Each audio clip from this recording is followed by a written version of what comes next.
Hey guys, it's Ashley and welcome to my June wrap-up. To be honest, I did not read as many books as I would have preferred to, but I did get to some that were really high on my need to read list and ones that I was really anticipating, so I'm happy about that and I would call that a win. But before we get into the video, I do just want to say that I am filming this a bit early because I'm gonna be leaving for a really long vacation at the end of June, so I wanted to go ahead and film this video early so I could get it up and scheduled to go up by the time I leave. So you'll have videos all throughout the month of July, even though I won't technically be here. And the book that I'll talk about at the end of this video that I'm currently in the middle of, I'll probably have finished by the time you're seeing this video, so there's all that. Anyway, without further ado, let's go ahead and talk about the books I read this month. So the first book that I read in June was one that I was so highly anticipating, and that is The Serpent's Curse by Lisa Maxwell. This is book 3 in the Last Magician trilogy, not trilogy, series. It's a series now, and it's massive.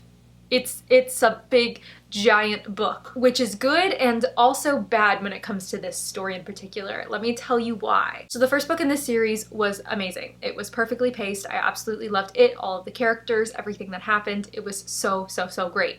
The second book, when I reread the story, it honestly kind of dragged a bit. Now the third book, I'm kind of iffy on. I wanted something that was going to be fast-paced, and I was going to be so scared at every point in the story of what was going to happen next, and so suspenseful, and all of the characters were gonna get back together, and everything was gonna be okay, because there's been so many misunderstandings up until this point in this story that I've just been waiting to get resolved. And it kind of did that, but it also kind of didn't do that. So good things about this story. There were some really good scenes with my two favorite characters, Esta and Hart. I will also say that the end of this book, around the last act or the last quarter of the book, I would say, right when the climax and the very end happens and all that, that was very suspenseful, and I was could not stop turning the pages, needed to know what was going to happen, which is what I had hoped was going to happen for the entire book. But no, the beginning of the book really dragged. I was struggling to get through it. There was a point in the story where every single character in the book was in the worst possible place they could be at the same time, and it was just the worst part of the book, because it's you don't want to see your favorite characters be in a really bad place, right? But this story took that and they just kept tumbling down and down and down and down, and then you thought they hit the ground, but then they go below the ground, and it's just oh my god. I still love this story. I'm still really eager to get to the next book, whether it's going to be the last book or not. I have no idea. I thought this was the last book in the series, but it's definitely not, because it's definitely not resolved by the end. But in the next book, I'm just waiting for everybody to get back together. I'm just waiting for that moment in time when everybody can finally get back together and all of their misunderstandings as to what happened at the end of book 1 will be resolved, and everybody will be ah, yes, that's what happened. Okay, thank you. Let's work together now, you know? So they're all going for the same stupid goal. I liked the book, but I also kind of didn't like it, and I'm slightly disappointed by it because it was one of my most anticipated releases of the year. I don't really know how to feel. I'm just kind of in that middle ground, you know, where I enjoyed parts of it, but I also wish that all of the book had been just the parts that I enjoyed. So yeah, let me know if you guys have read this story, if you were impressed by it, if you were a bit let down by it, if you are still eager to read the last book, if it's going to be the last book, I don't even know. Yeah, I just want to know what you guys thought about it, so let me know. So the next story I ended up reading this month was Unravel, Dusk by Elizabeth Lem. This is book 2 in the Spin the Dawn duology, or I think it's called the Blood of Stars duology, I'm not really sure. But this story was good. It was good. Mostly this is just a personal thing. I wish that I had read Spin the Dawn right before I got into this book, or if I had reread it, or maybe, I don't know, watched my vlog where I read it so that I was a bit reminded of what happened in the story, because I kind of went into this one with no memory whatsoever of what the first book was about, and just kind of you know, flew through it, trying my best to recall what had happened, and it sort of worked and it sort of didn't, so that was fun. I will say one thing about this story though, this was very fast-paced. It was started off with a bang, and then you know, just every single scene that happened was very quick, very fast, very move on to the next one, move on to the next one, you know, which I appreciated because it kept me flying through the book. But at the same time, I felt we never really slowed down and focused on Maya's character in a way. Like, we got a lot of character development from her, and like, you know, her journey from book 1 and all the way into this book. I'm not going to give spoilers as to what happens or anything, but there's a lot of differences between her in the first book and her in this book. And so I just wish that at times we had like slowed down and really like focused. Will you stop? I'm filming a video! Sorry about that. That was my brother being annoying. Anyway though, I just wish at times we had slowed down, focused on her character more so than what was happening in the war and all of that kind of thing. Also, the romance in this book I liked better than the first one. I don't know why. The first one just kind of like threw me off a little bit, but in this one we were like full-fledged into the romance, and I was like, okay, you know what? I forgot enough about the first book that I'm just gonna just like put my all into this and like, you know, just go for it. And I ended up liking it, so that was good. The one other thing that I want to mention is I noticed as I read this book that there were some mentions of the story that we're going to follow in Six Crimson Cranes. In this story, it was like a lost princess or something like that, and her brothers had been turned into cranes and whatnot, and there were a couple of mentions of it, and I was like, wait a second. Wait a second. That was fun. That was something that I wasn't expecting, and now I'm eager to get to Six Crimson Cranes and see what is going to happen. This month I kept forgetting to record the books that I was reading on Goodreads or like literally anywhere, so I genuinely cannot remember if I read something else in this month than what I'm going to show you, so sorry ahead of time. But the next book that I think that I read was Malibu Rising by Taylor Jenkins Reid. This story is about 4 famous siblings who are mostly surfers, I want to say, and they are the children of this like famous rock legend, and essentially we follow their lives in the 80s as they're throwing their famous house party, and over the course of 24 hours how their lives changed that night, as well as we get flashbacks to the 1950s and 60s and 70s of their parents and them growing up and the events that led to where we are today. I really didn't have any expectations going into this book, and it was just so good. Like, I personally love stories about siblings, and so that definitely automatically drew me into this story, but there was something about it that just like it just like tugged at my heartstrings, and it was just so good. I don't know how to explain. Like, I thought the scenes in the 80s with the siblings, the Riva siblings, were really good. Like, I really enjoyed those, but there was something about the flashbacks and like seeing, you know, Mick, Riva, and June, their parents, like getting together and seeing how they started and they like crested up, and then, you know, they hit the lows of life and their relationship turned rocky, and then they had their kids and everything happened, and it was like something in that part of the story made me start like crying. Like, it was just, I just was like, where did this come from? I was not expecting this, even though I should have expected it, but like, I just, oh god. I just really loved this story, and I've said this so many times on my channel, but I just really love all of Taylor Jenkins Reid's books, especially the ones that have to do with the characters in the story, because technically Mick Riva was one of Evelyn Hugo's husbands at some point in time, if you didn't know that. So if you want to go into this story, you can totally read it like by itself, like as a standalone. You don't have to read Evelyn Hugo first, but I would recommend reading Evelyn Hugo first, because there are a couple of like little, I don't really know what you would call it, like little like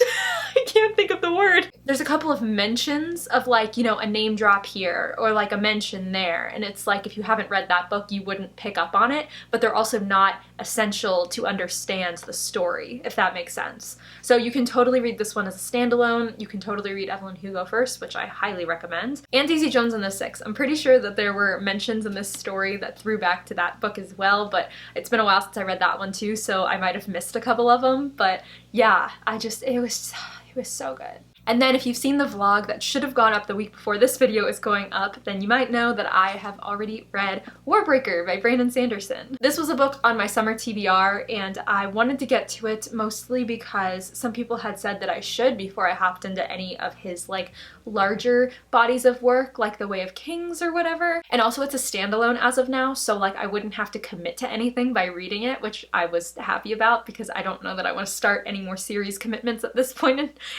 right now. So yeah, I picked this one up on a whim and I vlogged it, and if you want to see my like actual reaction to everything, then you can watch that video, which I'll leave linked down below. But I really, really enjoyed this one. Just like with Malibu Rising, I had no clear expectation of what I was getting into. I knew that we followed multiple characters. I knew that this was a high fantasy. I knew that we had this crazy magic system that I have never heard of before and knew I was going to have to like learn as we went along. But this story was so good, and so many of you had been telling me to read it, and so many of you had told me that it was good, and I don't know what I was expecting. I should have expected that it was going to be good, but it was just like better than I thought, and I don't know how to put it into words. I really liked it. The world is a bit confusing, and so is the magic system, but like once you figure it out and once you like understand it for the most part, it makes more sense and it's like easier to follow. And the characters are like, I loved them. I don't think that there was a single character perspective or point of view that I didn't like more than the others, or that I liked more, if that makes sense. So every character perspective that came along, I was like excited to read, and there was nobody that was like dragging for me, and there was nobody that I wish that I could read more of. I also don't know how to explain what this book is about exactly, because it's very confusing. Like, now that I've read it, I understand why the synopsis on the back of this book was so vague to begin with, because it's literally impossible to summarize exactly what this book is about in one clear, concise synopsis. Like, it's really hard. But essentially, we follow these two sisters from this neighboring sort of rebel kingdom, one of whom is supposed to marry the god king of this other city, which that city is where like all the magic happens, and like where these gods like rule over the religion in the town and the city and whatnot. And so the one sister has to marry the god, but then we also follow a lesser god over there, and then we also follow this other guy's perspective.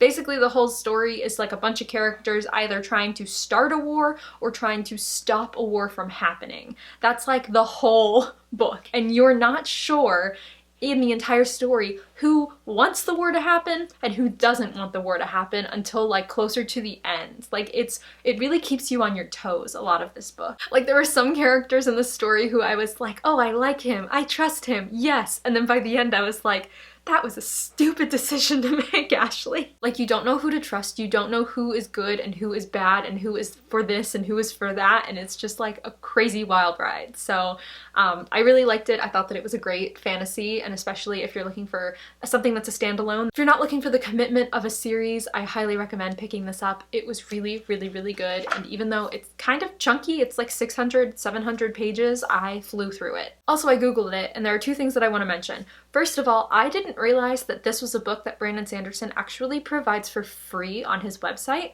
There was like this thing, and correct me if I'm wrong because I, really know nothing about this. I just read it for about 5 minutes the other night on my computer. There was this thing where he wanted to like, give a free ebook of sorts to people who signed up for something on his website so that he could, bring in new readers by providing them with like a piece of his work or something like that. I'm not really sure what the promotional aspect of that was, but basically you can go onto his website and you can still read this book.